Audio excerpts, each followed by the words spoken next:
So we are back with some red-black aggro, really exciting. Haste, like I said, such a triggering keyword, but like I've basically put this deck together and it's essentially meant to just beat down as fast as possible. Instead of playing mono red, I wanted to add a bit of black in there for the Thoughtseize, and we got obviously the sub-mill of Croxer. I guess I'll run through the list a little bit and then we'll jump into some streaming and we can sort of talk about the list as we go for anyone who's sort of interested going along as well. That was coming through the speaker. Yeah, so we have 4 Thoughtseizes on the 1-drop, essentially just that interaction that allows us to sort of catch up, disrupt our opponent just enough so we can get through that early damage. We got 4 Maya Tritons. So Maya Triton is a 2-1 with Death Touch that mills us 2 when it ETBs and gains us 2 life. The mill 2 is quite relevant in the list. We have a Croxer here. We have Cut to Ribbons is something we're trying out as well. We can mill it over for that free value and then we can cast a big Ribbons in the end game and make our opponent lose a ton of life. Also with Phoenix of Ash, it works really well. Yeah, just sort of good value. We're also trying out some Dreadhorde Butchers as well, just a 2-mana 1-1 with haste, but whenever it deals combat damage to a player or planeswalker, we get to put a +1/+1 counter on it, and then when it dies, it deals damage equal to its power to any target. Like I said, Croxer, one of the Titans. Obviously, Uro's now been banned, something we'll talk about in the stream. But Croxer is standing tall. One of the Elder Giants is still about, so we're going to be playing him a bit. Hopefully, he's going to give us a bit of reach in the late game once our opponents answered a load of our threats. We then have 4 Bone Crusher Giants. So Bone Crusher Giant is absolutely solid. It's obviously a 2-mana shock, or can deal damage, and also damage can't be prevented when you shock your opponent or anything. But then it's also a free drop at the same time, which is a 4/3, and when it becomes the target of a spell an opponent controls, it deals a target of a spell, it deals 2 damage to that spell's controller. So it can be us as well, but we're not targeting it, so we shouldn't be taking that damage. We then got Cut to Ribbons. So while Cut isn't the best removal spell, and there's plenty of other ones, we could be running Eliminate in place for this and hit Planeswalkers, and it can go further up the curve. We're going to play Cut instead. Essentially, we're just playing it for the Ribbons side. It works really well with Maya Triton. In my experience, it's worked quite well, so I thought we'd give it a go. Even if you're only casting Ribbons for like 2 or 3, that's like a lightning strike at the end of the game that's sort of attached to your Cut. And like I said, if we mill it with Maya Triton, we're just getting some free value there, so all goody. We're then playing 4 On-Crop Crashers. So in the standard, just before this rotated, On-Crop Crasher, Earthshaker Kendra, Bomat Courier were the all-stars in the red-black aggro list. Essentially a 3-mana 3/2 with haste, and then when it attacks you can exert it, which means it won't untap during its next untap step. It takes another one. When you do, target creature can't block this turn, so it allows us to get through our Dreadhorde Butcher, get an extra counter on that, maybe our Croxer, even that's probably going to be later in the game. Maya Triton as well, just really good free drop that obviously comes down, attacks straight away for free. If your opponent has no creatures, then you don't have to exert it, so all good. We then have 2 Phoenix of Ash. So I'm not sure on the number of Phoenix of Ash that we should be running, but I decided just with 2, maybe we should go up, maybe we shouldn't be playing at all. But it has really good synergy with Maya Triton as well. Obviously we can escape it. Maya Triton is going to fill the graveyard for Phoenix of Ash, and then it's just a 3-mana 2/2 with flying and haste that comes down, and then if we've got nothing to do with our mana, we can pump Phoenix of Ash to give it +2/+0 to end of turn. And then when we escape it, it gets a +1/+1 counter as well. So just trying it out, see how it works. It's a pretty solid haster.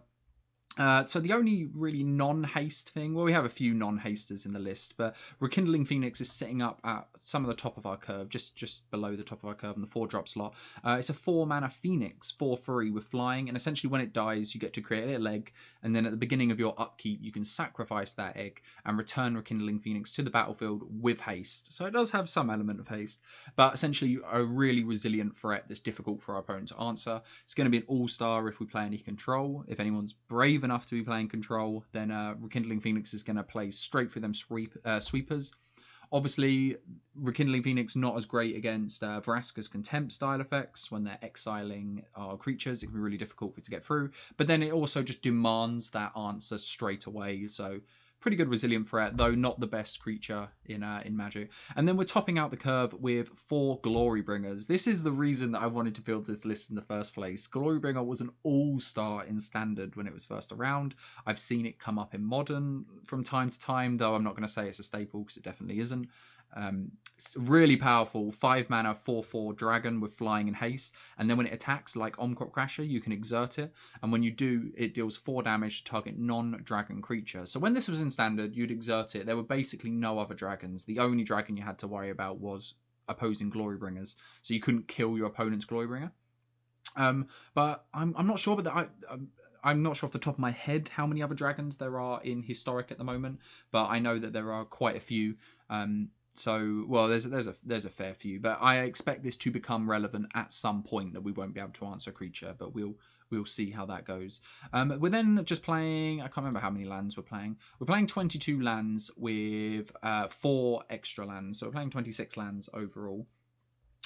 Yeah, just giving it a shot, like low land count, but we have the dual lands, so I haven't gone crazy on the dual lands because our curve's so low. We really want to hit our land drops early, and quite often if we want to play a Shatterskull Smashing or the black one Awakening, then we're going to need to essentially bolt ourselves to play this, which is not something we always want to do. So I haven't played much with these because I haven't been on Historic and Standard too much, but I'm expecting them to overperform, so it might be something that we review with the list and go, yeah, actually we want 4 of each, it's worth the bolt, we'll play it tapped when we have to. But essentially I just don't want to die against opposing aggro lists, because if we go up against a dedicated mono red aggro list, we might struggle to get through. So if we're bolting ourselves, but obviously Shatterskull Smashing, like excellent removal spell, deals X damage divided as you choose among up to 2 target creatures and planeswalkers, and my apologies, and /or, and then if X is 6 or more, it deals twice X damage divided as you choose. You can deal 2 and 2, or 4 and 4, or 1 and 4, or whatever combination of numbers. And then you've got the black one, which is return from your graveyard to the battlefield any number of target creatures that have a different converted mana cost. X or less. So essentially, if we cast X equals 3, we could return a 1-drop, a 2-drop, and a 3-drop. So the reason we're not running this in great number as well, we don't have any 1-drops. We have a few 2-drops, and it sort of goes a bit up the curve, but we're not. If we're getting to the point in which we're casting this for X equals 4, which is probably going to make it relevant, we're probably losing the game as it is. I don't know. This might be able to pull us back in. But yeah, that's essentially the list. We're going to play some best of 1 as well. I was building a sideboard, but I decided in the end, like, we'll give best of 1 a go. And obviously we are playing in some Historic, so we will give that a go as well. But yeah, I've been really enjoying the list recently. It's been super fun. It's really fun to sort of smash down, and then when your opponent tries to build up a board state, you come in with the on-crop crasher, making it unblockable. I've realised we don't have any volume as well. Let me turn the volume up a little bit, since just hearing my voice might be a little bit distorting, maybe a little bit uncomfortable. So we'll turn that up. Okay, so opening hand. The worst thing at this hand is we don't have any Thoughtseize, we don't have any 2-drops. We have a 3-drop. Maybe the cut is enough. I feel like we're running quite a low land count. Maybe we should keep this and give it a shot. This is the first game we're playing. Nah, we can do better. And yes, this definitely looks better. So interesting what we put on the bottom here. Obviously we're keeping the 2 lands, we're keeping the 2-drop. Probably want to keep the Bone Crusher Giant instead of the Phoenix of Ash. We could drop, maybe we just drop the Glorybringer actually. We have 4 of them and we're so far away from casting it. That probably seems correct to do.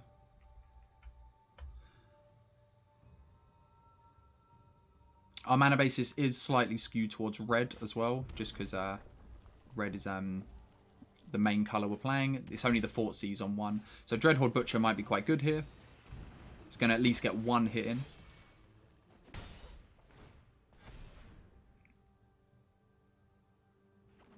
We have fallen all the way back down to gold rank as well, so we've got to climb back up. So opponent's going to let us hit him again with this Dreadhorde Butcher. Interesting to note, Dreadhorde Butcher is when it dies, not when it gets bounced or gets exiled. I think we're just going to keep up this haste. There is an argument to playing the Bone Crusher Giant and preparing next turn to do even more damage, but I think we want to keep that shock available. Though our opponent's not really in the colours for it. Okay, so yeah, while I got excited about Uro at the beginning of the stream, it was only standard that it was banned. So we will still have to cope with it now, but we're going to hope that our Titan can sort of take down theirs. Unlikely, but Uro's one of the hardest things that we're going to come across. Just going to gain our opponent so much life. So we really wanted to hit a land there. I think we're just going to attack and we're just going to play out the Bone Crusher Giant. I think that's right. So we'll be attacking for 4, 8, 9, 10 next turn. And then we could pump the Phoenix, but that only puts it's only +2. So I'd put him 1 off lethal. I still think that's correct. I mean, we don't really need to hold our resources. We have 2 Rekindling Phoenix and a Glorybringer in hand. And I don't think we mind too much if our opponent board wipes here. Though they will need to find the double white if they have a Wrath of God.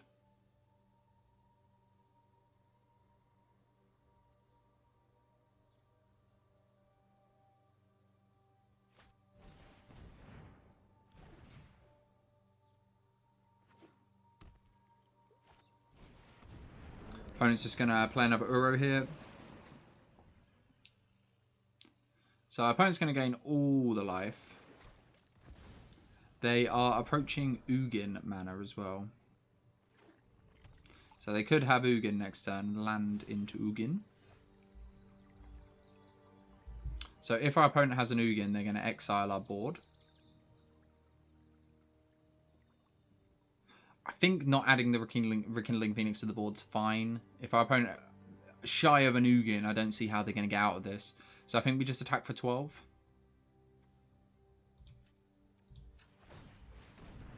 Could have probably done this in combat.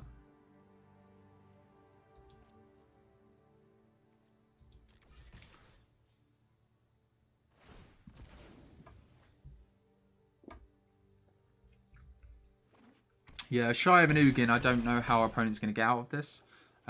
If they have a board wipe, the Butcher's going to deal 5 damage to them. I guess they could play Uro into board wipe. Then again, if our opponent slams Ugin and we top deck a land, they're dead to the Glorybringer. I feel like if they had it, they would have just slammed it already.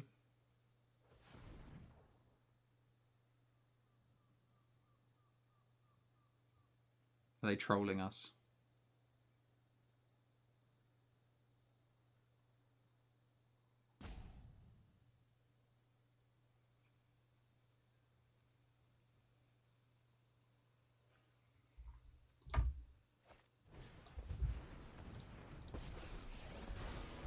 So, doesn't look like our opponent has it. Unless they're running like Root Snare.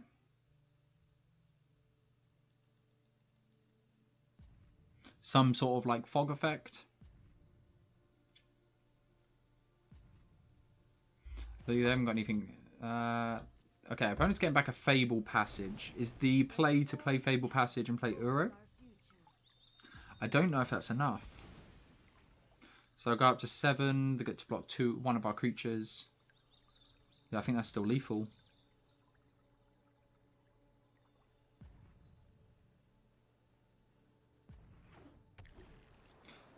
And they don't have the double white.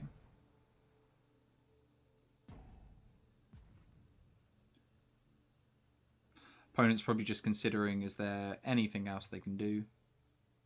They're hovering over their graveyard. Yep, just gonna exile some cards.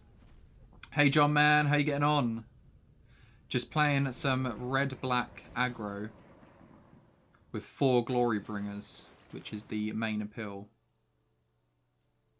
Yeah, it's a nice relaxation from control that I'd normally play. Okay, we're just gonna show our opponent what we got. Die, opponent, die. Yeah.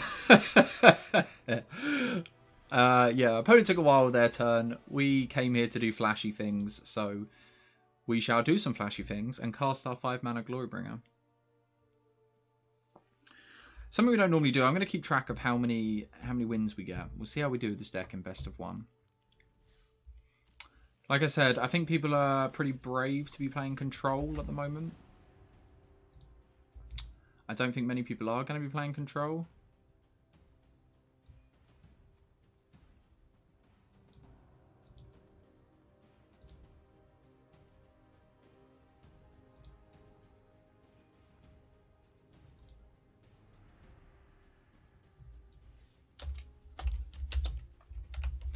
So loading screens are pretty long on this.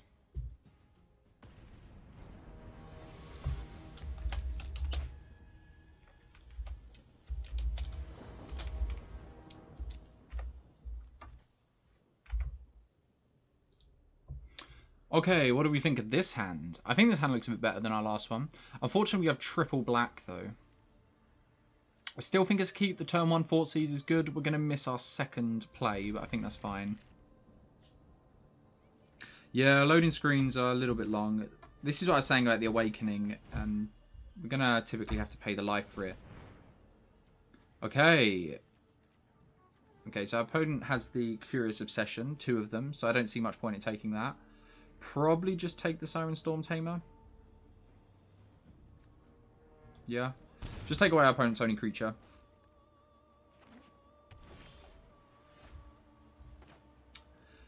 You got a new laptop and you thought it'd be quicker. No. Trying to... maybe if you're just playing Magic. When I used to play Magic just on the laptop, it was fine. Streaming Magic on a laptop, though, no.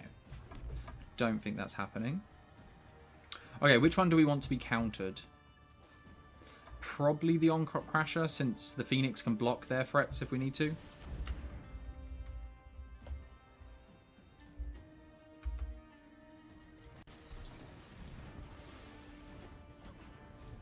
Yeah, so our opponent Lofty denials that.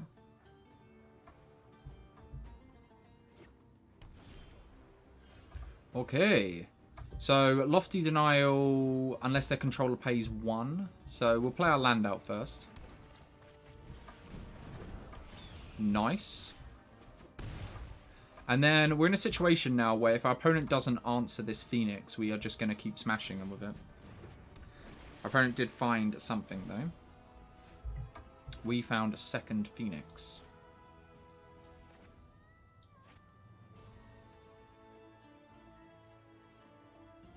So next time we could do this for free, get back our On-Crop Crasher. It seems like a little bit of a waste. I don't know, I can't remember what counterspell, I haven't played this in a while, what counterspells we're playing around there. I think the aim is just let our opponent draw all the cards. We're going to hopefully beat them down before that. So our opponent's going to have to keep bouncing our threats and countering them on the way back. I'm going to draw 2 cards here, though.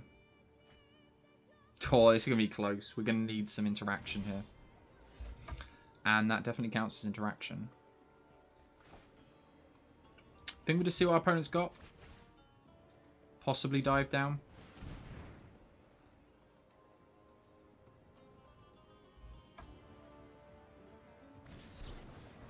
Spell Pierce. Oh, opponent does not feel good. And then we get to attack for 4. So I'm liking our position. I'm going to play this out since there's a chance we might want to cast this. But Ribbons is going to deal 4 or 5 damage we're looking at here.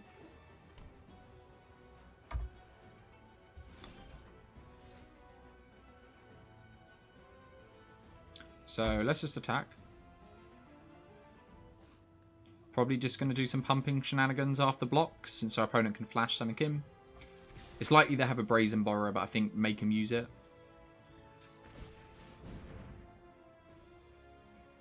And we'll pump each individual one, so if they Brazen Borrower, it's not as punishing. But we're hitting them for 8 here. We've already gone past blocks. So I don't see our opponent being able to answer this, but if they counter the Ribbons, it could be bad. Our opponent has 2 Phoenix of Ashes to worry about and a Ribbons, though. So they have some work to do. Okay, so they have 2 cards in hand. It's going to be 4 after combat.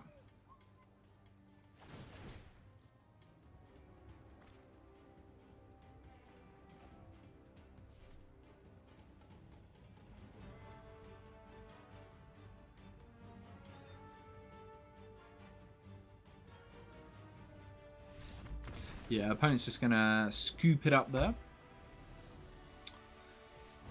Mono blue, get on board quickly. Thankfully, we had the turn 1 Thoughtseize to take away their creature. Sort of gave us just enough time to deploy our Phoenix of Ashes.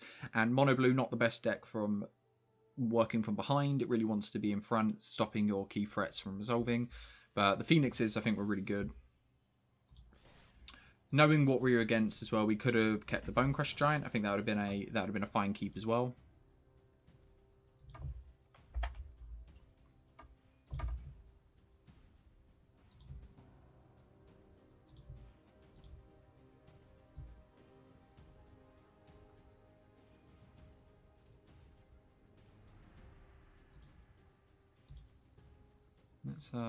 Let's sort this out.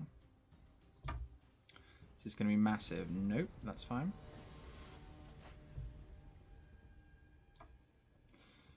So we're going on that 2 wins at the moment. Right, what do we think of this hand? I think these Maya Tritons are going to fuel this Phoenix of Ash. That's what I think. All of our lands are going to enter untapped. I think it's a keep. So something we could review with this list as well is if we moved it to best of 3, and we could possibly do it in best of 1, where I think it's essential that we maybe have some 1-drops in the list, because missing the 1-drop slot, we have the Thoughtseize, but maybe because we're an aggro list, we really want to get on board early. Though you call this red-black aggro, that's unfortunate. I think we still Thoughtseize here. Okay, so our opponent's on control. So they're going to Fort Erasure and take away what one of our Phoenixes. I don't think we're that bothered by that. I think we'll take the Thoughtseize, the Fort Erasure, and hopefully these threats are just going to be too slow. Or maybe we take the Nico Bolas. No, I think the Rekindling Phoenix is going to be able to attack through. I don't really want our opponent taking that.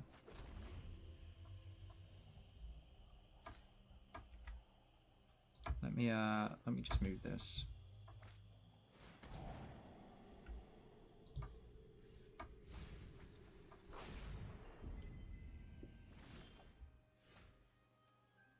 Okay, so we get to jam with Phoenix here. So our opponent probably spends the next turn bedeviling it. I think that's fine since we have the Maya Triton.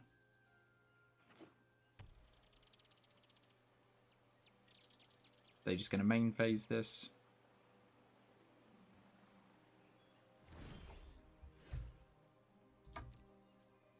We are not going to activate it since it just gives them extra value from the bedevil.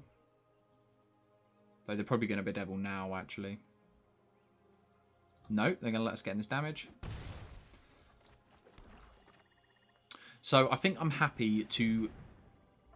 Next turn, if they play Nico Bolas, I think I'm happy to just trade the Rekindling Phoenix for the Nico Bolas and a down tick on the Planeswalker as well. If they decide to go turn 4 Nico Bolas. So they chose not to use the Bedevil. They do have... They can cast it. Okay, they're just going to go Nicky B. We're going to discard one of these. So I think we just full swing here.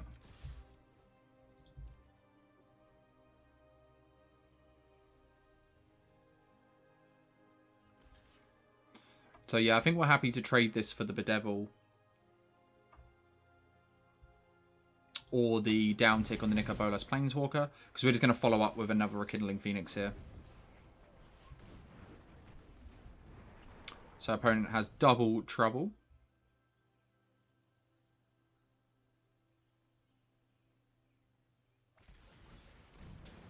Yeah, opponent's going to finish off the egg. Okay, opponent's shocking in. I don't know if it's correct to shock there, since we have 8 points of damage on board. And is that just lethal?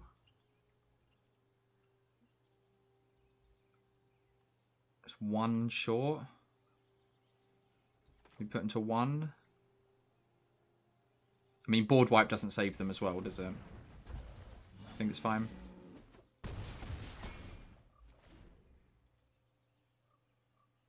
I guess that plays around is Agonizing Remorse. If we're worried about that card. I don't think we are. But yeah, Rekindling Phoenix, just as good as it used to be in Standard. Obviously, like I said, against Control, Rekindling Phoenix is really going to shine. We literally saw it there. The Bedevil, our opponent had to spend sort of 2 turns setting up. They had to trade their Nico Bolas along with their Bedevil, and it just set them so far behind on tempo. Cards as well, and they just, against a list like we're playing, you just don't really have time to be sort of answering our threats. You need efficient removal spells like Vraska's Contempt. If you're in Azorius, you could use Cast Out maybe. Okay, so hand's a little bit clunky with loads of 2-drops. But I think Dreadhorde Butcher on 2 is okay. Hopefully our opponent doesn't put a 1 or 2 drop out there.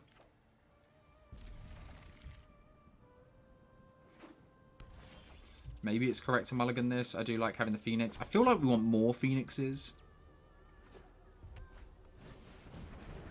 Okay, so our opponent does have... So it looks like our opponent's on, what, Wizards?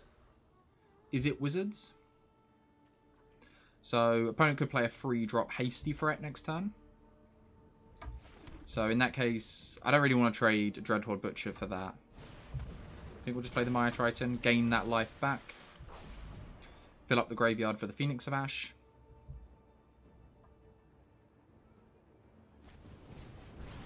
Okay, so opponent's going to use a whole burn spell on our Maya Triton. Good to know.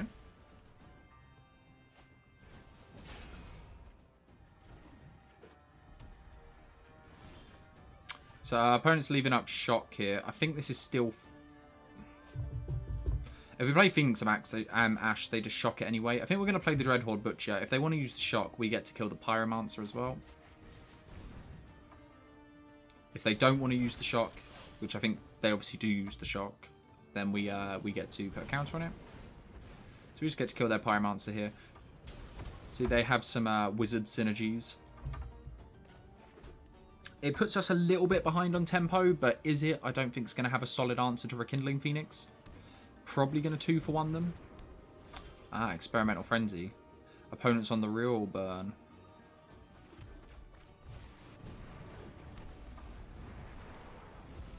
So how hard can our opponent just go off here? Not hard at all, it looks like.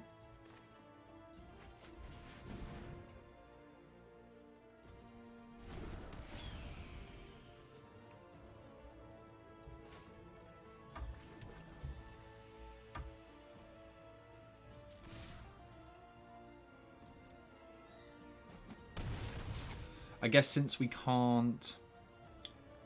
We can already escape this from the graveyard. I think we just shock in the end step, either their face or a creature they play. So our opponent had nothing with that Experimental Frenzy. We go Soul Scar Mage.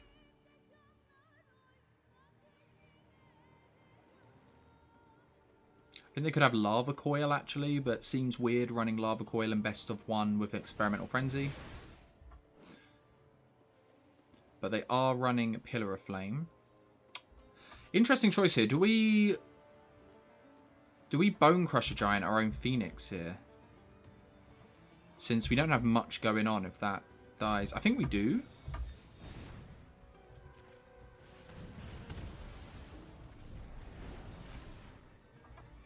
Since I think we want to get this Bone Crusher Giant back. Yeah, instantly punished, but...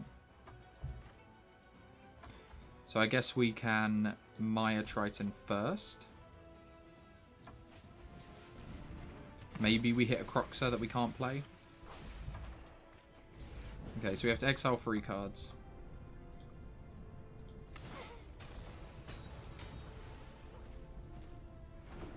We're just going to attack with both.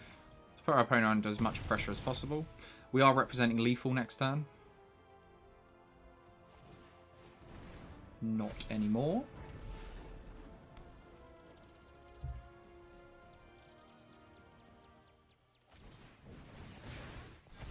Fortunately, we have enough mana to escape that again. So our opponent might just be able to go off here with the runaway Steamkin. So maybe we should have let the Phoenix of Ash go to the graveyard so we could have answered the Steamkin. You just take this. They have a light up the stage. Nope.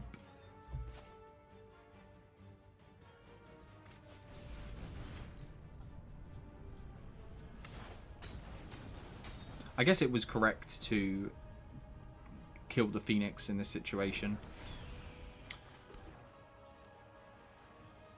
since we've managed to put our opponent under quite a bit of pressure. So our opponent has to block here. Interesting. Our opponent's going to let us put them to 1.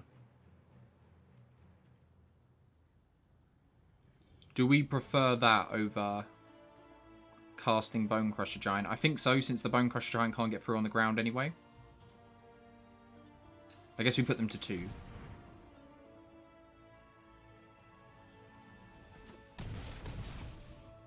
Either Flyer is lethal next turn. Does our opponent have like a shock here? No.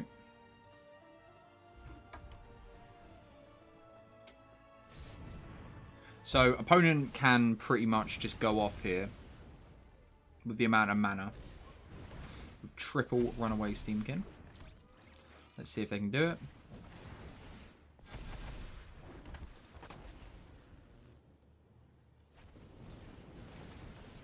Oh, ho, ho, ho. What are you taking? 4, 8, 9, 10, 11, 12. Does our opponent not have it? Oh my god, opponent, we were sitting on like 6. God, I thought we were most certainly dead there. They had to what, cast like 2 more spells? They must have had just a hand of blanks. I guess the Runaway Steamkin. I guess they just had nothing. The Experimental Frenzy wasn't very good. Unfortunate for them. When I used to play Mono Red in Standard, it was sort of my experience as well. While Experimental Frenzy is a really strong card, obviously the variance on it is so high, it's very easy to hit multiple lands in a row. Or just many cards. Like, our opponent was playing the... Never seen it before. I've seen it about, but I've never seen anyone playing it. The 2 mana... deal 2, and if it dies this turn, you get to exile the creature. Don't know if you want to be playing that with Experimental Frenzy. But anyway, on to next game. So double Thoughtseize. We are slanted towards red, so we get to go Thoughtseize turn 1 and again turn 2. I think I don't like it. I think I want to get on board quicker. Okay. This hand looks a bit better. I think we just put one of the cuts to the bottom.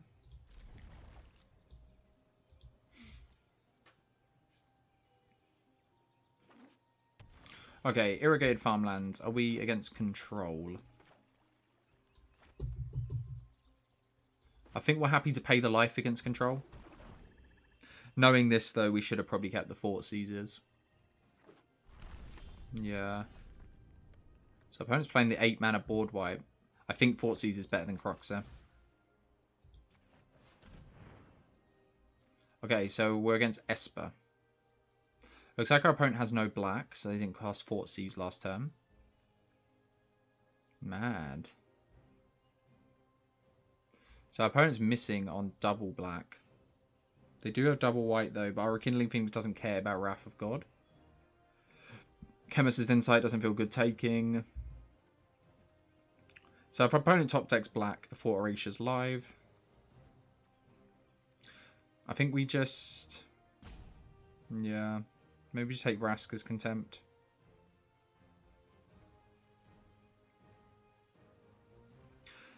I guess if we take Fort Horatia, they'd have to top deck double black in order to play the Vraska's Contempt on curve with the Rekindling Phoenix.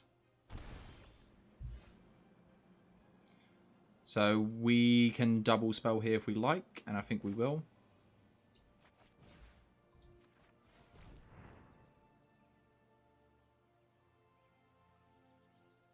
Opponent have like a Censor.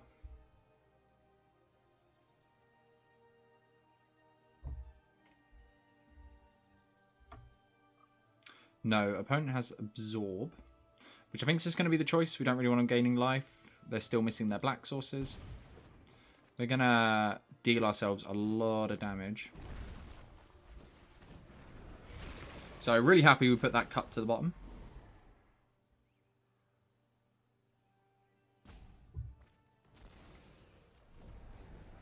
So list of cards we'd like to draw.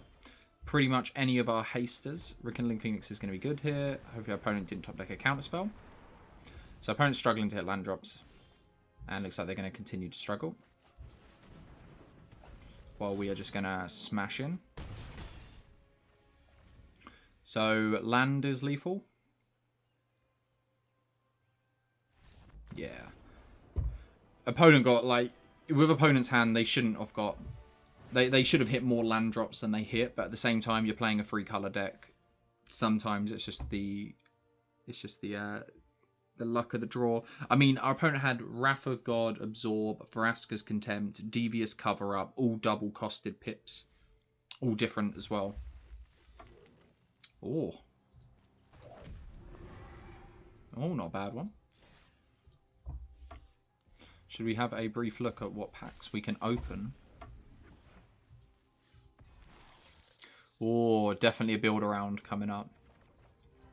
The Omnath deck looks insane. I don't think we're going to play Omnath. Felidar Retreat, I think, is more janky. How many wildcards we got? We got plenty. So, what are we? We're currently 5-0 with the list. In best of one, so it doesn't mean as much.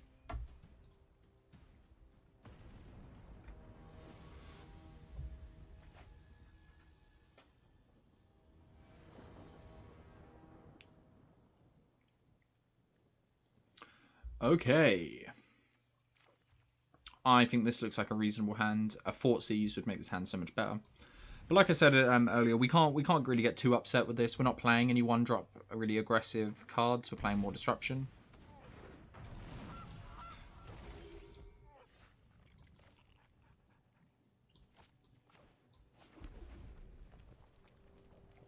Probably should be playing Knight of the Even Legion. I wonder if our opponent... I guess our opponent doesn't even have to trade here.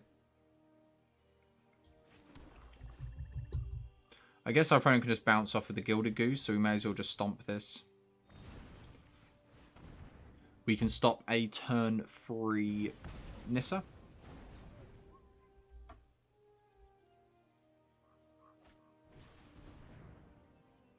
Shimmer of Possibility.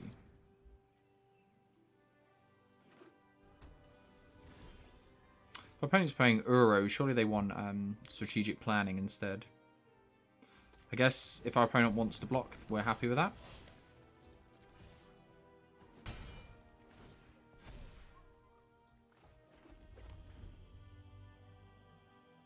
So what's the play next turn? Probably Rekindling Phoenix. They're probably going to play Nissa here. No, they're going to be copying some spells. Oh, okay. Are we against some combo list? Neophort, yeah, okay. I think that's it. Yeah, so our opponent can get... We'll let our opponent do it. We really needed Fort Siege to disrupt this. Our opponent's essentially going to get a load of these, a load of mimics that will enter and copy them. And then they'll end with something that gives them all haste. I think the new wall that's recently been released. Or Defender.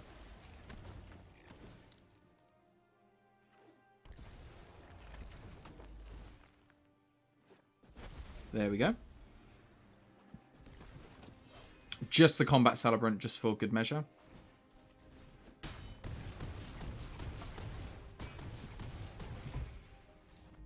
Yeah, not bad opponent. What was that, turn 5? They're turn 4. Pretty impressive.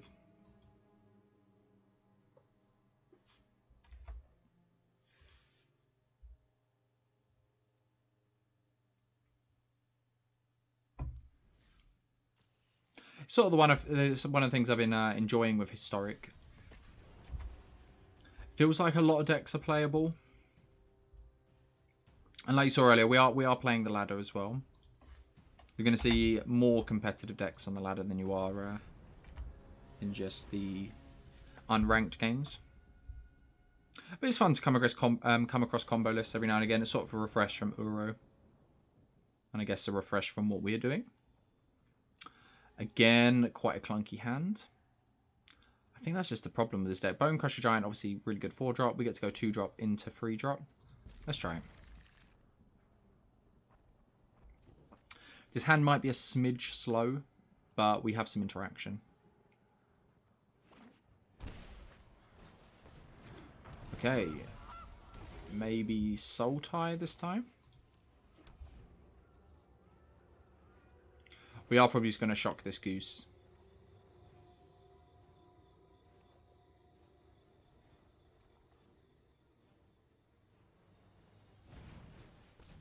Okay, Lovestruck Beast.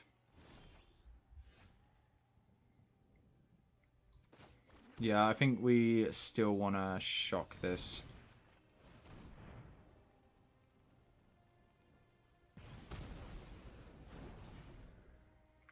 Next turn we could Maya Triton Thoughtseize or shock something again, stomp something and Thoughtseize.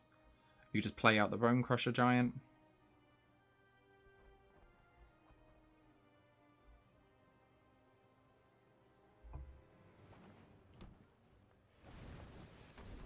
So I'm just going to play Lovestruck Beast here. So it can't attack unless you control a 1/1. Croxo is a good draw via Maya Triton. I think the play is probably look at their hand and then probably Bone Crusher Giant the 1/1. If our opponent has a way of generating another 1/1, then we'll Maya Triton instead, sort of set up for the Croxer in the future, and it can block the Bone Crusher Giant.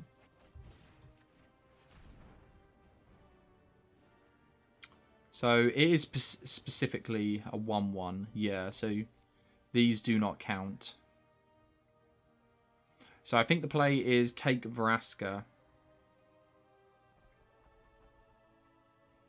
Take Vraska and kill the 1/1. Yeah, I like that play.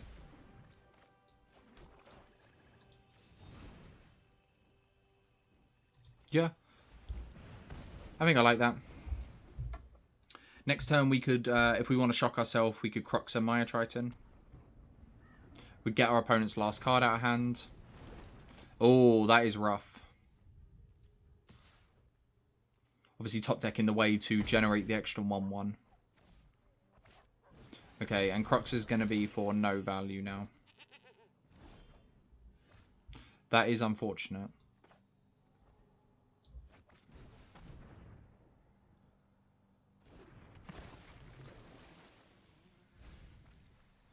Hopefully we're going to board stall a little bit with this.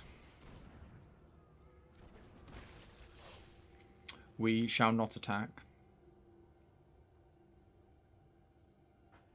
So we are under a little bit of pressure here. While our opponent can't attack, they've got a better sort of a source of card selection than us. Keeping on top is scary as well.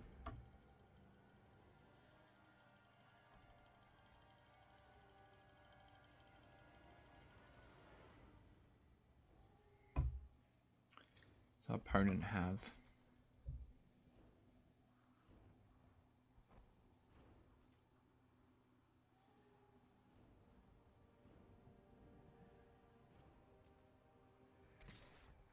Okay, so our opponent is attacking. We shall block.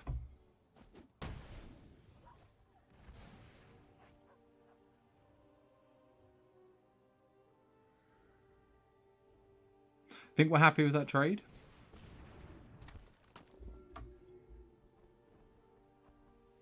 I think Priest is fine here.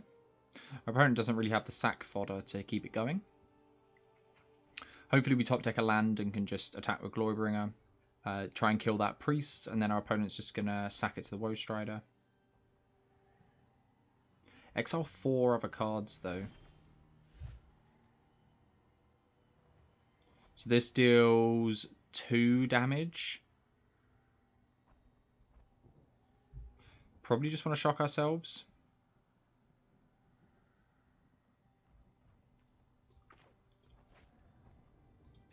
Yeah, this might be incorrect.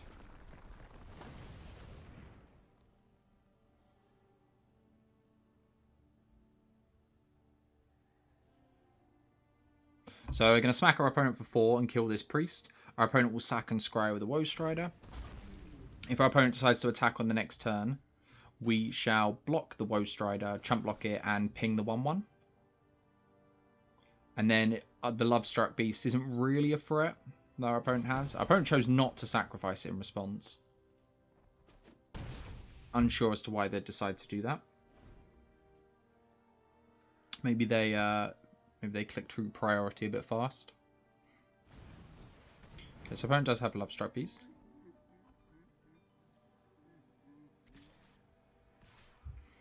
Yeah, so we're gonna soak up 3 damage and just take 1 here.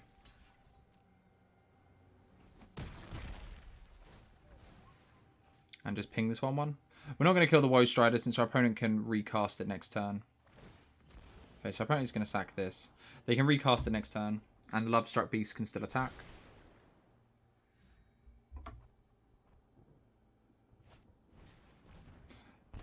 Oh, I think the opponent actually did us a favor there.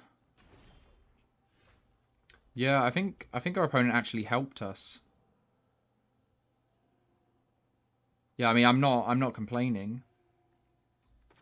Our opponent has no cards in hand. It's just going to deal them 3 and it blocks their entire board, though. Maybe we want to go Maya Triton and Bone Crusher Giant instead. Maybe. I guess Croxer just blocks better. We'll just play Croxer.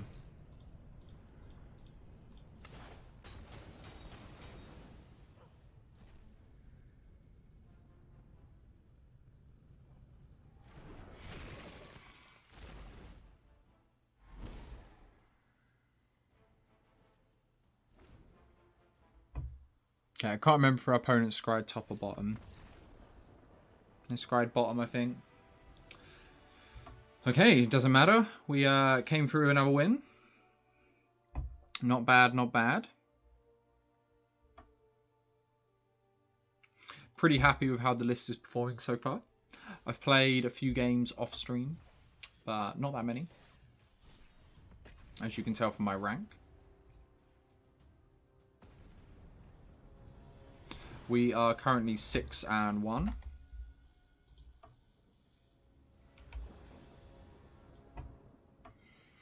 Okay. Yeah, this hand is just everything we sort of want. This is just gas. We get to interrupt our opponent, follow up with a Cruxer or kill something of theirs, and then into on-crop Crasher. Yeah, we'll keep this.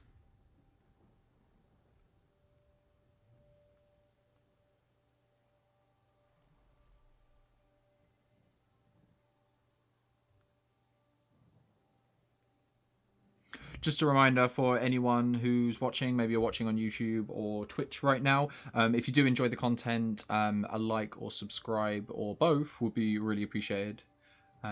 Shameless plugging, but yeah, cheers for that. Cheers for just being and hanging out as well. I think the list is fun. It's good to watch. If you do have any suggestions on stuff you'd like to see played, please feel free to comment. Let me know. Always looking for deck suggestions. It's always good to know what the people watching this actually want to see. There's no point me making content if you guys don't want to watch it. So we're against goblins, but this just feels like it's over already. I mean, it could easily not be over. I think we're just going to take Muxus and then kill the Snoop.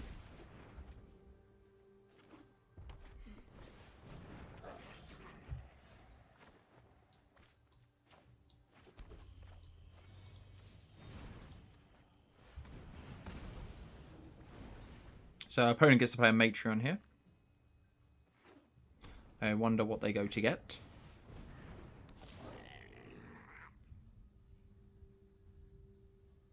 So maybe this Cruxer can nab something. Whirly Goblin. Wily Goblin. Let's play. We're not going to be killing him that quickly. Not quick enough that the on-crop Crasher Exert was any good there.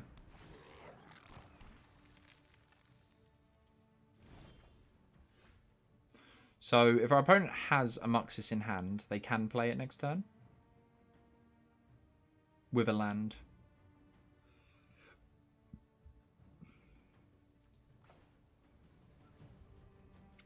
I think if our opponent wants to trade off both these creatures for the on-crop Crasher, we're happy. So we're not going to exert here. This wasn't a very mana efficient turn. Maybe it was correct to play Rekindling Phoenix. Yeah, I think we're happy if our opponent wants to trade them off. Then they can't activate the Phyrexian Tower. But I think it was correct to just play Phoenix there and just hit our opponent for 4. And then next turn we can on-crop Crasher. So a little bit scared of Muxus.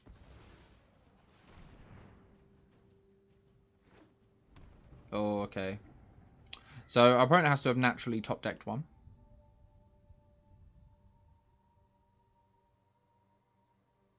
Opponent on like the mulligan to 5 as well. Wow, Muxus, sure, yeah. Okay. They didn't hit a haster. And we know our opponent's drawing a land next turn. I think we just need to kill this Krenko, don't we? I'd really like to be able to cast the Croxa this turn, but I think we just have to kill the Krenko. Really want to get the Snoop as well, but it's not looking good. I guess we see if our opponent wants to trade.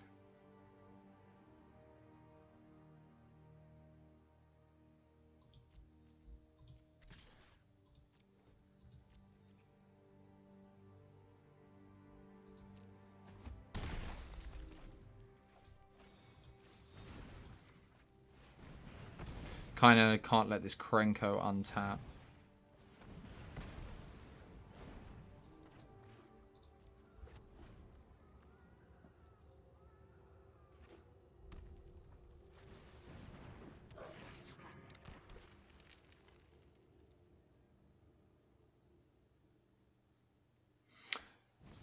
Yeah, so if our opponent's not careful, well, I guess they're going to go get a non-land permanent.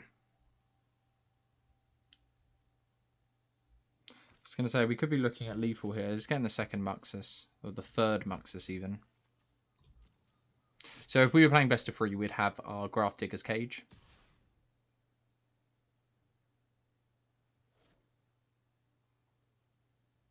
Opponent's going to sit back, a little bit worried.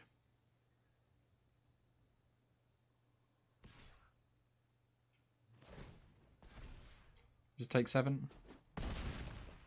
You just take 7 like it's casual. So we know our opponent's drawing land next turn for 5. They have 5, 6 mana. There's nothing we can do about them casting another Croxa. So we can attack, exert on the Goblin.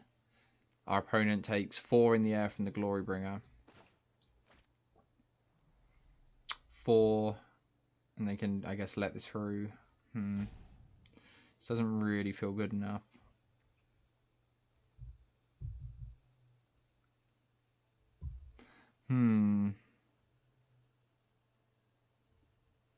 I guess the play's got to be attack with a Bone Crusher Giant, play a Bone Crusher Giant, play Croxa, and we get the other Muxus out of the hand. And we leave our On-Crop Crasher back to block in case we need it. I hope our opponent throws away the Snoop. They might be betting on the Croxa. The Muxus even.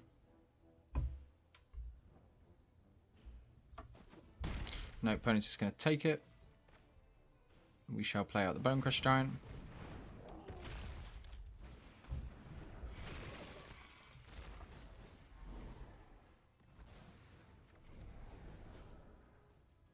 So we actually have lethal on our opponent. Our opponent, I think this is block. Yeah, I think this is game. Not quite. So we attack with everything and make one of the goblins unblockable. I guess we make Muxus not be able to block. And then our opponent has to chump block each one. Oh no, never mind. I guess we can just kill something with the Glorybringer, can't we? Yeah, On-Crop Crasher really showing its power here. Yeah, so we make one thing unblockable, anything, and then we kill something with the Glorybringer. Our opponent only has 2 blockers. They block 2 things, they die.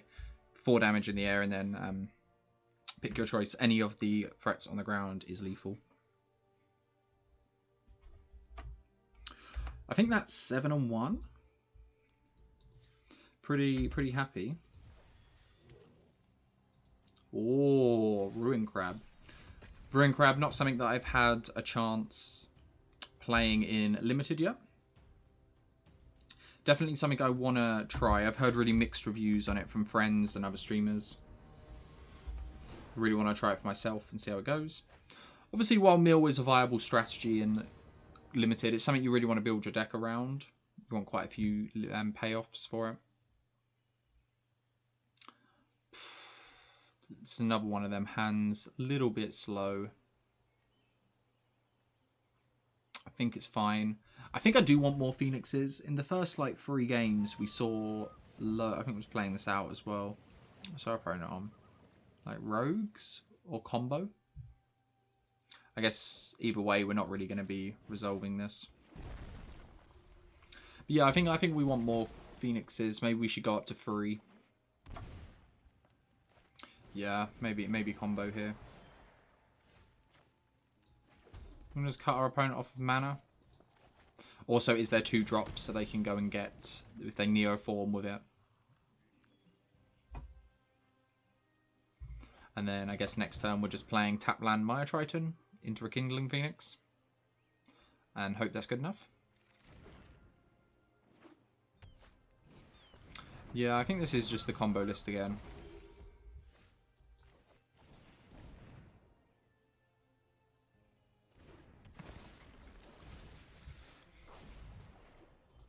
So when I built the list originally as well, we were playing 5 mana Chandra. The one that I think ticks up, you can discard your hand, draw, exile the top 3 cards, you can cast them to end of turn. Just as a sort of like thing to push us over the top. We can play it on turn 5 if we don't have a Glorybringer. Okay, so opponents, I haven't actually seen this been played yet. So opponent put 3 cards on the bottom and got to draw 4. Yeah, so we were playing 5 mana Chandra. You can discard your hand and exile top 3. You can play him to end of turn. You can tick up as well to shock something, anything. And its ultimate, I don't think was that relevant. Decided to take it out and just lower the curve a little bit. Went up on one of the cut to ribbons. I think we went up on an on-crop crasher. We were playing 3 originally. Okay, so we're going to start by attacking. I don't think this is going to be fast enough. We just have to hope our opponent doesn't have the combo pieces, really. They chose to only put 3 instead of their entire hand on the bottom. So that leads me to believe they have 1 combo piece. Either the Neo form. Here you go. If they have Neo form, it's over. Yeah, we're gonna concede there. Since we've already seen this go through once. So far, our only losses have been to combo. Pretty happy with that. Maybe someone can put in the comments below whether it was the same combo player. I didn't check their name.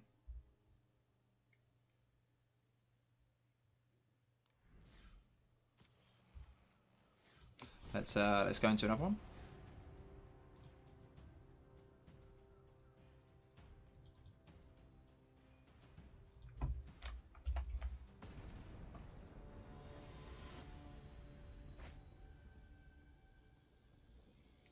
I guess this should be loss, shouldn't it? Not lose. Right. I think this hand is serviceable.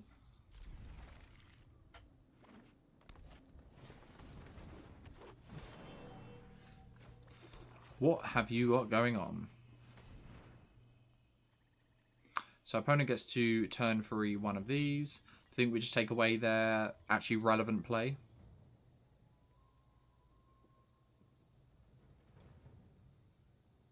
Yeah, I think that's fine. Interesting to see this land.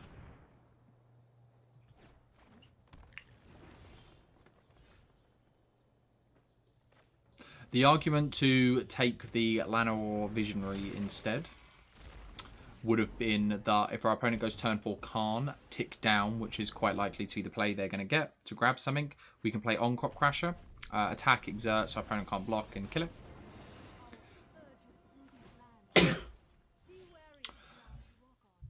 Did our opponent just choose to not tick up there? Yeah, I mean, we'll take what we can get.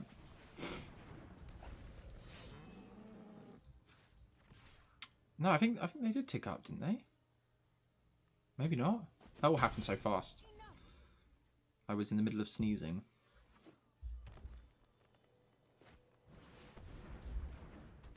I highly doubt our opponent will forget to tick it up twice. Oh ho ho ho!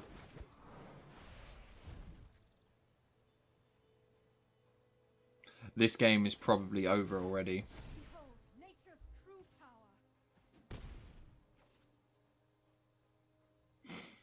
We're gonna struggle to beat this sort of start.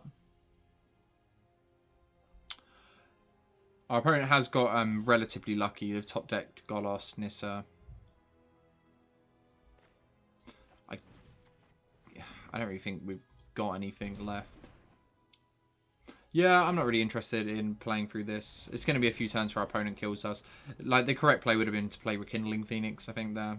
Try and block, but it's quite obvious that was going to get out of hand quite quickly. This is definitely a fun card to play against. Not at all overpowered.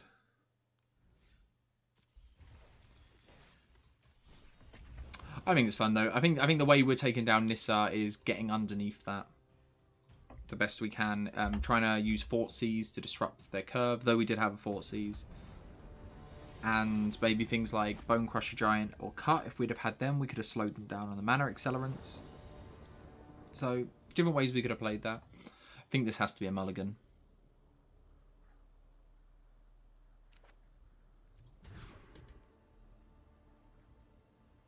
I think this looks much better. I think we're just putting a Dreadhorde Butcher on the bottom. While I love them, we kind of want to keep some interaction. And the Onkrok Crash is really good to follow up the Dreadhorde Butcher. Shame we are not on the play, though.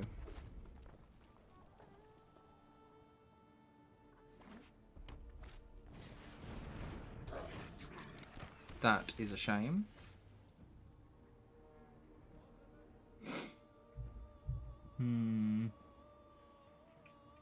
So that has 4 mana and then 5. We don't need to Fort Seize now if our aim is to target Muxus. It feels sad, but I think we just play out the Dreadhorde Butcher. We could cut this, but that feels even worse.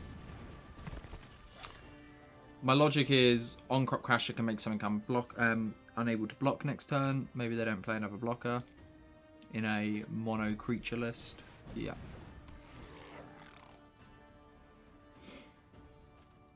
So that was another reason to hold off on the Fort Seize. So if our opponent has the black land, they can Muxus us next turn. So I don't think we have a choice. We have to Fort Seize here. Luckily our opponent only has 1 Muxus though.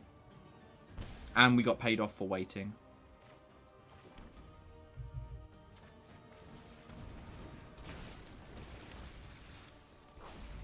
They were 2 lands we did not want to draw.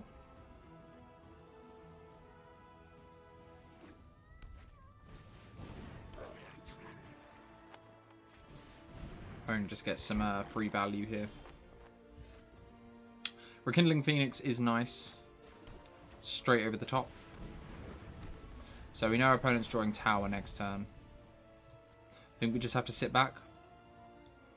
So our opponent has a Skirt Prospector. It's only a matter of time before they find another Muxus. Though they can't scry or do anything.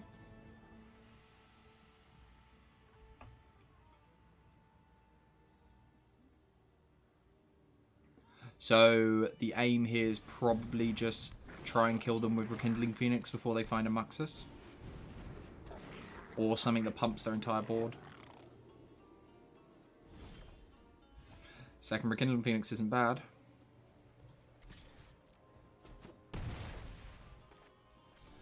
I mean, this is quite a fast clock. This is a 2-turn clock. And we know our opponent's drawing a blank next turn. So they have, what, 1 draw? Though any series of creatures can get them back into this since they've got near enough infinite mana with the Skirt Prospector.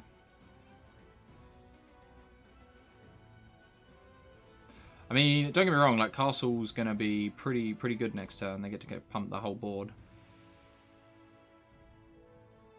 Maybe we're just hoping for a land and so we can play Onkrok Crasher as a blocker and cut something.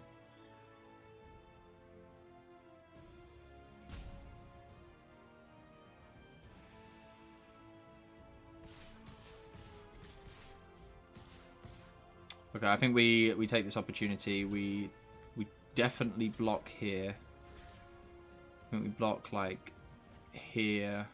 I think I'm happy to keep this back, and we'll take what, 2, 3, 4. I guess our opponent actually has the Castle Embereth here. Maybe it's correct to block the other way. Yeah. Need to kill something though. Phoenix. Phoenix doesn't actually change the clock much, though we can only single spell here. So opponent's going to get to attack for... Each creature's going to be... So it's going to be 3, 6, 7, 8, 9, 10, 11, 12, 13, 14, 15, 16, 17 they're going to be attacking for next turn. We can stop 4 of it. So we're taking 13. We kill another one. I mean, that's cutting it real close, isn't it? So we could attack with 1 Phoenix and put them to 12. Leave 1 back on block. And then we have 8 points in the air. 9, 10. I think we have to attack both, don't we?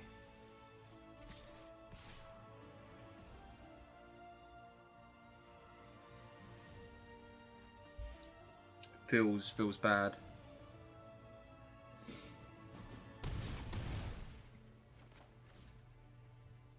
And I guess cutting is the same as playing Phoenix, since we have lethal anyway. If we survive for our next turn, we have lethal.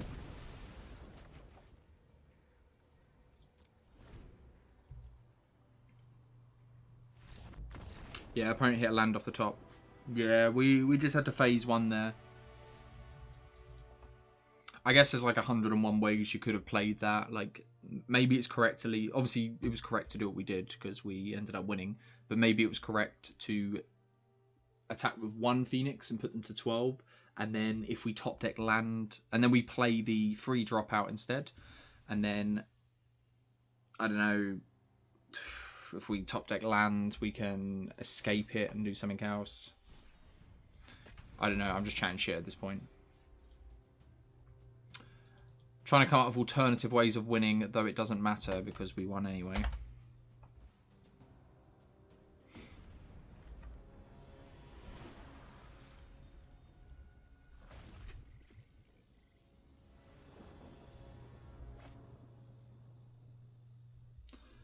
Okay, I think this hand is really reasonable. And here is... Like, if you had to pick a perfect hand to highlight why Bonecrusher Giant is so powerful, it's going to fill our 2-drop slot and our 3-drop slot here. And we're against Loris, so either the Pyromancer deck, the red-black one, or the Auras deck with Core Spirit Dancer is going to be probably what we're going to be playing against. Thoughtseize is better against the Azorius deck, but this is a keepable hand either way. So we might as well move on to the next stage of the game when we have our next decision to make. I like our opponent's avatar. So probably the Pyromancer deck. Let's see if we can take something off of him here. So if our opponent taps down to play Pyromancer next turn, I think we're happy. Then I guess they'll just do that for Priest. So we'll just take the young Pyromancer here, I think. Then if they tap down for a creature, we can just Bonecrusher the creature. Our opponent has a lot of threats in this matchup that line up quite well against Thoughtseize. They don't really mind these going to the graveyard. They have ways of recurring them. So I want to shock this, but I wonder if the correct play is to just play Dreadhorde Butcher. And if they want to trade, that's great.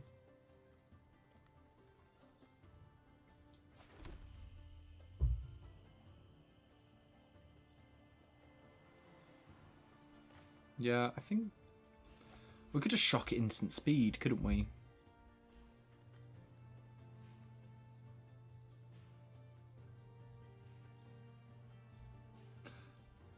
I guess if we shock, it gives us a little bit more diversity of our next turn, because we can Dreadhorde Butcher and Thoughtseize or cast the Bonecrusher Giant. And if we're going to shock, there's no reason to do it now. We shall wait till next turn. Though I guess if we went Dreadhorde Butcher, we could have shocked and fought seized on our next turn anyway. We'll see if we get punished for the line we take.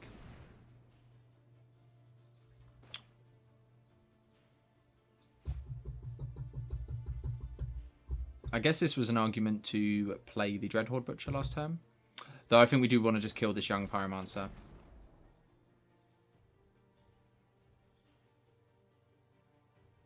We're in a bit of a weird spot now. Maybe we should have killed the Priest first. Because if we target the Pyromancer now, our opponent in response... I guess they actually have to sack a creature to do so, don't they? So I think that's fine. We'll do it in the end step.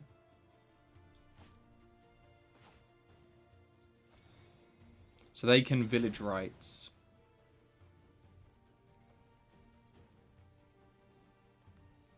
I guess they can Cling and then sack both. And it fizzles our Bone Crusher Giant. I guess that's the reason to do it here.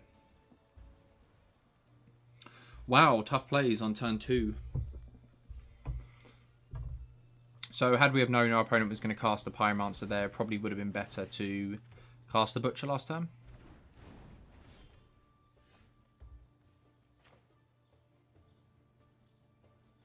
So I think we still can cast Butcher here, because if our opponent wants to trade the token for it, we get to kill the Pyromancer. But we'll have a look and be a bit more informed. Okay, Spark Harvest. I think that has to be the take here.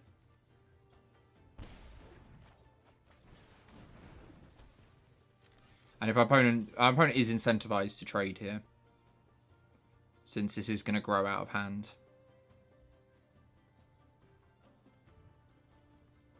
I wonder if they do though. One hit and the tokens are no longer able to block it. Yeah, opponent's just going to go for it. I kind of like our position here. Opponent might just go double Croxer here with a black source.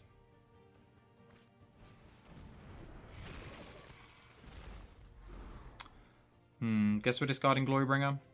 I kind of want to discard the Onkrok Crasher, but it's the only card we can cast if we don't top deck a land. I think I prefer Phoenix as well. I guess Onkrok Crasher hits for more damage. I like this coming down later though, when our opponent tries to put up a blocker.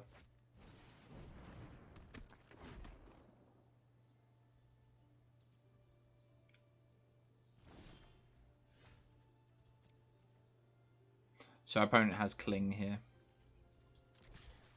So they're going to use to make a token. We're just going to play this Rekindling Phoenix and then next turn attack the Onkrok Crasher. I imagine Rekindling Phoenix is another good card in this matchup. Difficult for our opponent to interact with, requires 2 removal spells. So you could see our opponent just draw a card, exiling one of our Fort Seizers, and then escape Croxer if they hit a black source. They kind of want to do that to get this last card in our hand as well.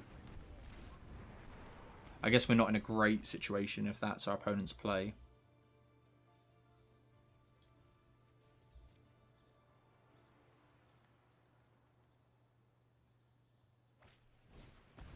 No. So our opponent's going to probably set up for that next turn.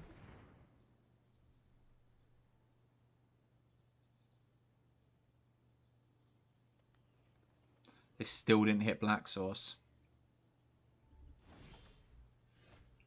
I believe that's real good for us.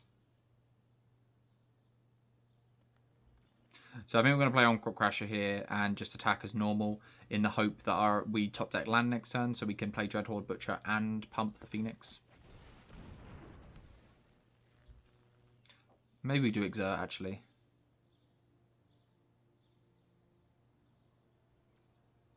Nah, if our opponent... I guess if our opponent hasn't... Nah, they haven't held priority. We'll just attack.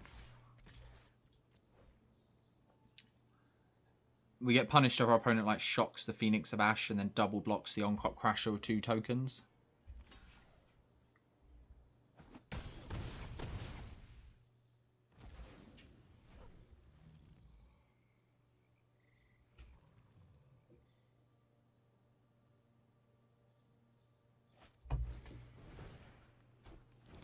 Okay, well, we take in 5 here.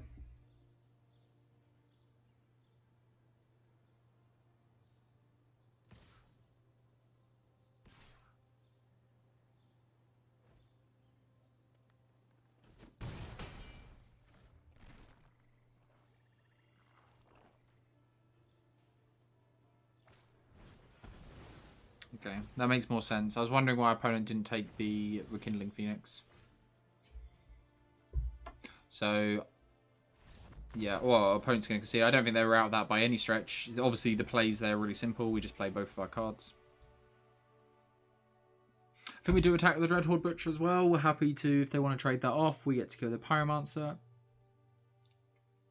Dreadhorde Butcher is a card. Well, I think we're playing 3 of. I think we want to go up to 4.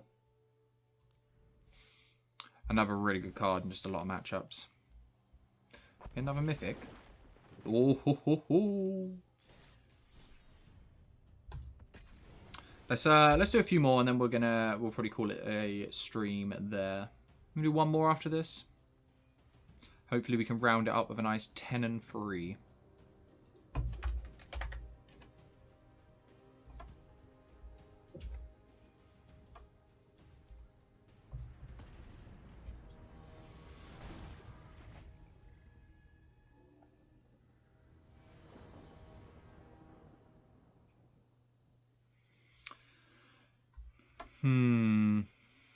I think this has to be a mulligan. No. Oh. Oh, okay. Not a good way to end. I think we have to keep this. This feels real bad though. Goblins again.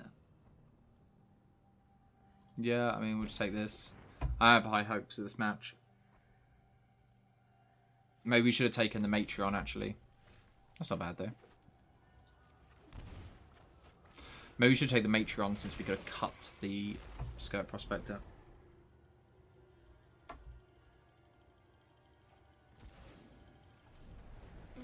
Sure, I would have assumed our opponent would have got rid of the Instigator before that. Since at least that mana accelerates them. 2 lands we didn't want to draw. These Instigators line up quite well against our Maya Triton. So opponent gets to smack us for 2 a little bit here. That's not a bad draw though. Should have attacked first. Oh well.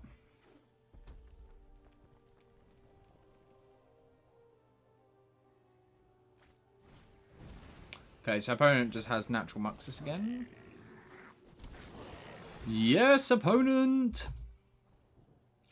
Tap that Krenko boy. They even hit the Skirt Prospector.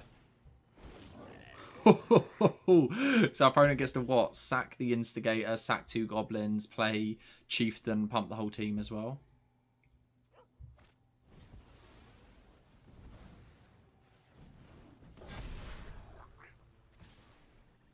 Oh, Vile Wings and Bloody Wind. Yeah, we'll just take the whole thing. Alright, like we said, we'll play one more. Currently 9 and 4. Well, we lost to 2 combo lists and 2 goblins. I think we maybe. I can't remember the other loss.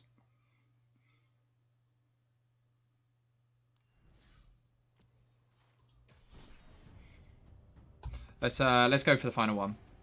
Well, we'll see. If this does really poorly, then we want to end it on a positive.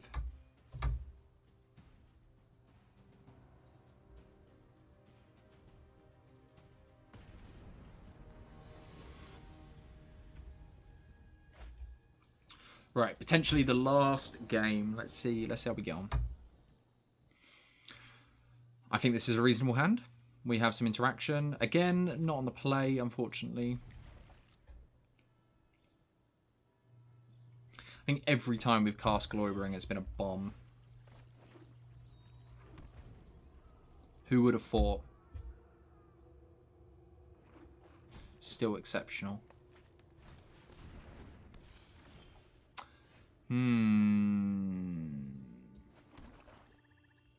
Think we just kill that.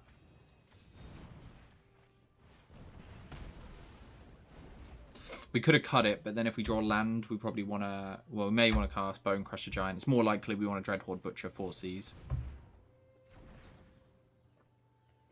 Really do want to draw land, though.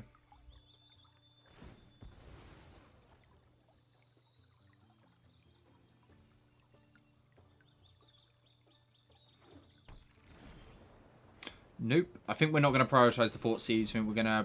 While our opponent hasn't got down a Neuro or some blocker, we're going to start getting damage with this Dreadhorde Butcher. If we top deck land again, we could double spell next turn, but we're probably going to definitely Fort Seas regardless. Our opponent's coming into the turns now where they're going to start playing their bombs. As if Uro wasn't one already. So, opponent could be on Omnath. Let me have a look. Are you on Omnath? Sure thing. Okay, so our opponent, this is what, 7 mana? Our opponent's 2 mana off of this. We don't take the Euro. I guess we're not taking this. They can cast this. I guess we just have to hope they don't draw lands and take the Golos. Yeah. Doesn't feel good though, especially since we're missing land drops again.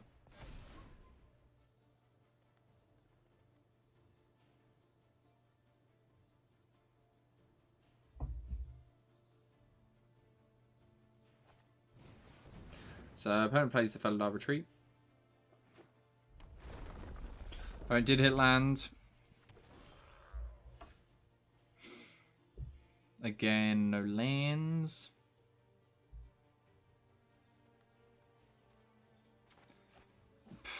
We just stomp this again.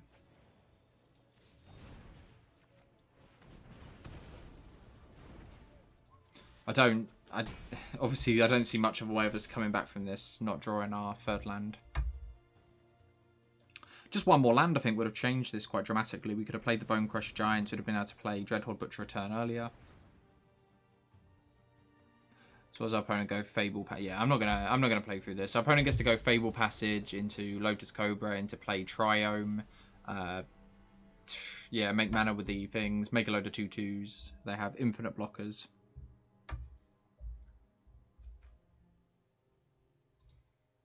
So yeah, we'll call it there. I think that was enough. We got a good representation of how the deck went. Obviously in best of 1, like I said, so it's a little bit less accurate. Maybe different people are a bit different, but I definitely consider best of 3 a better format. But I think in terms of content creation, best of 1 works a little bit better. It's a bit more rapid. People who want to see lists get played out a bit, they get to see the list played a little bit more against a bigger variety of decks. But yeah, here is the list. This is how it went overall. We ended up going 9 and 5, I think, together. So I'm pretty happy with it. I really like how it worked. Maybe just playing a mono-red, more dedicated build is better.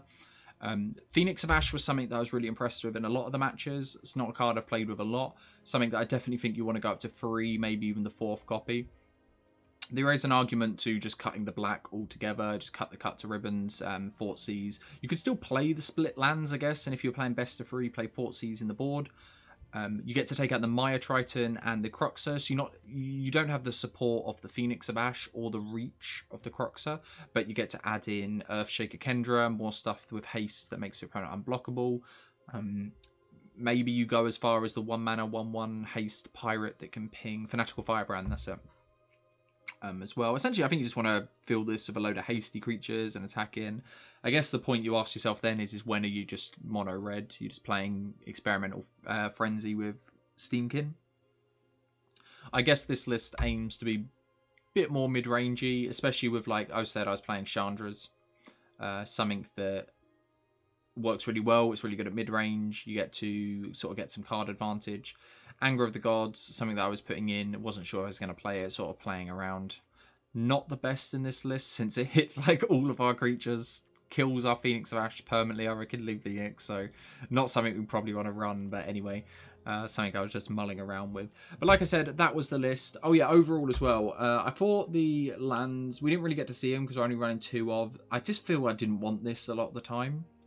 Maybe you just look at it as like the opportunity cost is just so low that you run it anyway. You run some number of them, but like you saw in that game, without it, just you didn't really want it a lot of the time. Like you've got so much other stuff to be doing with your mana. You've got the mana sink on Phoenix, which is really good, and 5 mana's pretty much where the deck curves off at 26 lands.